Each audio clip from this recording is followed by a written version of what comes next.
Powered by National Link. To begin, press the following keys in sequence: Enter, Clear, Cancel, 1, 2, 3 to access the operator function option. Press on operator function and enter your master password to start the process.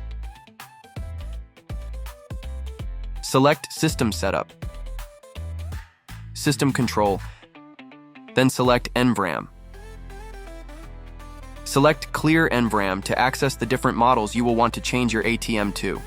Select the correct model of your ATM.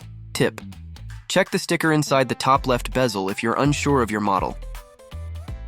Once you have selected the right model, press Apply and Clear, then confirm the action by selecting Yes. The ATM will now reboot automatically. Once the out of service is displayed, the process is complete.